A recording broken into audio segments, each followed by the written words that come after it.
Welcome to Clearing the Clutter Inside and Out with Julie Coraccio. Every Tuesday at 1 p.m., Julie interviews experts on all areas of clutter: physical, mental, emotional, and spiritual. Learn easy-to-implement tips on how to release clutter and get organized to create the life you choose, deserve, and desire. An award-winning professional organizer and coach, Julie also shares suggestions to help you live clutter-free for a more joyful and fulfilling life. Frustrated by clutter and ready to let it go? Need some easy-to-implement steps? Taken that first step but need a little more guidance? Our affordable PDF workbooks, 10 10-minute decluttering and eco-organizing 101 support you in letting go of clutter and getting organized. Check back, as we are always adding items that clients and consumers request.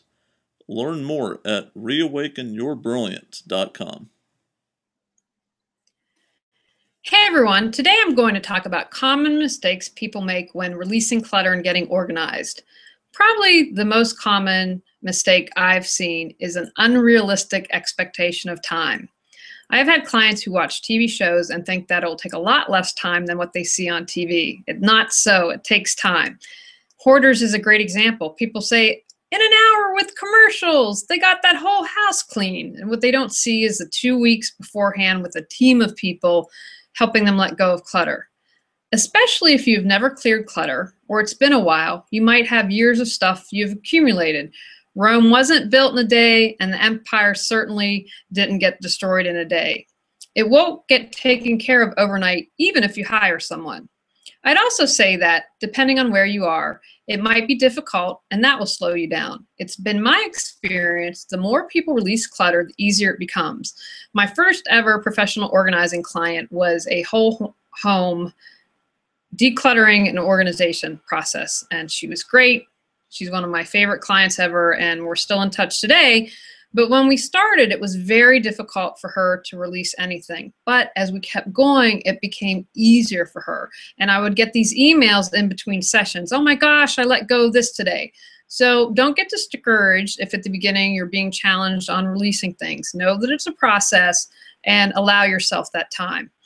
I wish I could give you an estimate or something to go by, but since everyone is unique and his or her situations are unique, there's really no measuring stick.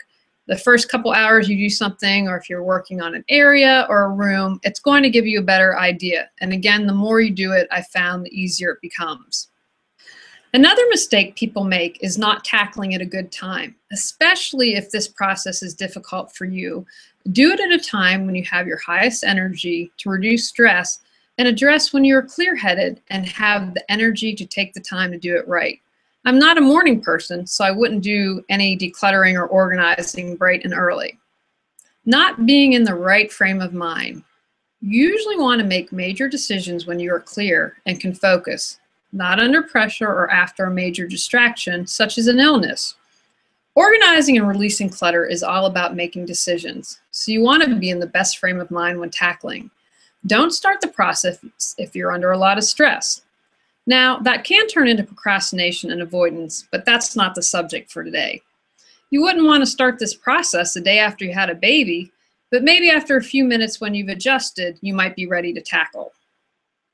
Sometimes we try to do too much at once. I'm about finished with a book. It is going to be a year-long course workbook on how to declutter in all areas of your life. And a book is a pretty big thing to write. And if I thought about the whole process, I would have never started it. I would have been much too overwhelmed, and it might have made me afraid, stuck, and I would have stopped. And sometimes this is what happens with people. They're like, okay, I'm going to tackle the whole house, get overwhelmed, and quit. Make everything manageable and chunk it down. If it takes you a few months to do one room or one bookcase, that's okay. Just keep moving forward. Sometimes people purge without thinking it through. Have you ever gotten so fed up with something and declare you're done and hastily do something as a result? Sometimes people ruthlessly go through stuff, but they haven't sorted and they don't know what they've tossed. Or in a moment of frustration, they toss something they will later regret. Once when I was living in Los Angeles, I had to hastily leave an apartment. I tossed a bunch of my own journals. That is, in my entire life, the only thing that I have regretted tossing. I'm a writer. I love to write journals. Now, the truth of the matter is it might be a blessing in disguise because I talk a lot about living in the present, not being in the past. And so I still have some journals. I haven't looked at them at much. So I try to, again, that was the thing that was meant to happen. But I did regret it for a long time, and I wouldn't want to see anyone toss something that they regretted. So if you're just having a moment and really frustrated, try to take a deep breath and make sure you consciously purge items. Just don't go crazy and try to throw away everything at once. Another thing I've seen people do is adopt tips from others or magazines or books instead of working with their natural habits and traits. If it works for Martha Stewart, it doesn't mean that it will work for you. It's very important to take into account your lifestyle and habits. I had a client that loved Martha, but it was unrealistic for her to do things the way Martha did, partly because she had a part-time business and was homeschooling. You'll want to take into consideration your lifestyle, such as pets, kids, do you homeschool, how often you have people over, things of that nature. That's one of the reasons people hire professional organizers, because it's an unbiased, objective view that can help you see something about yourself that you might not be able to see. So again, just because you get it from a book or magazine doesn't mean that it's necessarily going to work for you. I once went to a networking event and I met a woman, and when she found out I was a professional organizer, the first thing she said was, "Only touch every paper once." That is a great motto to try and live by, but don't be too rigid about any rules that you set up. Life happens, and sometimes it's unrealistic, and you have to touch a paper more than once. Here's an example. I have said in other shows, and I've told clients, have only one calendar, and a lot of professional organizers would agree with me with that. However, it doesn't apply to every single person out there. I'm a prime example. I keep 2 huge whiteboards in my office and also have a traveling calendar, so when I'm out seeing clients, I can write in appointments. This works for me, but I have a system in place so that nothing falls through the cracks. If you're just getting started organizing or decluttering, I'm going to really encourage you to stick with one calendar. But again, these are rules to go by. Don't feel so stuck and rigid in every rules when you're letting go of things. If you know what is important and what your priorities are, it's going to be a lot easier for you to release stuff. If you haven't figured out what your priorities are, you might release something that's important. So this is something I'm going to want to encourage you to take the time to do. Now, if you don't have great decision-making skills, and I used to be one of those, my nickname in college was Indecisive One, you can learn how to have better decision-making and learn how to prioritize. I also see a lot of people get hung up on they think they might need it someday. I've sometimes asked clients how long they've had something. 10 years. And I ask if they've ever used it. No. And they're afraid that they might need it in the future. What I suggest is to trust you'll get what you need when you need it. Now that's taking a leap of faith, but I think it's a really important one, because otherwise you could have a ton of stuff and never be able to let anything go for the belief that you would need it at some point in your life. Some common mistakes people also make are when dealing with sentimental items. Know that if you have a lot of things that are very sentimental, that it's going to take time to go through. And again, if everything is sentimental, then nothing can have value. If you're going to release some things, remember you can take pictures. There are ways to digitize so you have a memory that you can keep on your tablet or on your computer. Also, if we're clear on our priorities, it makes it a lot easier to release things. And I'd encourage you, are you showing proper honor and respect to things that you consider very sentimental? People will say to me, oh, well, it's really important. It was in my parents, but it's been sitting boxed up in a garage for 10 years. So there's an opportunity for you to dig a little deeper and see what you can release. I've also seen people move stuff around. Maybe they move it from one room to the other, or they do a lot of shuffling, but not really doing anything.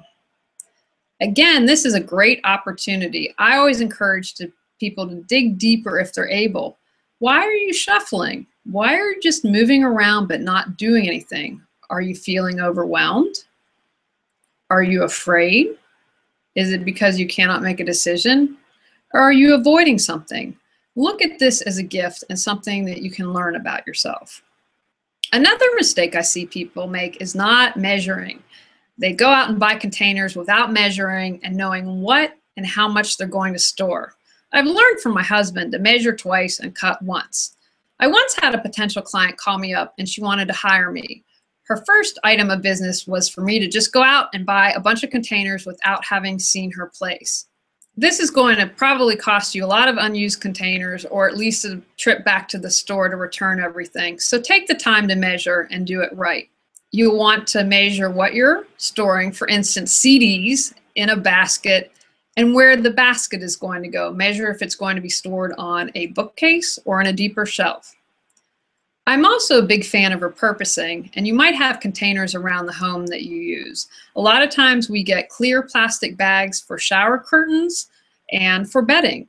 I have used bedding containers to store a change of clothes and an emergency bag that I keep in my car.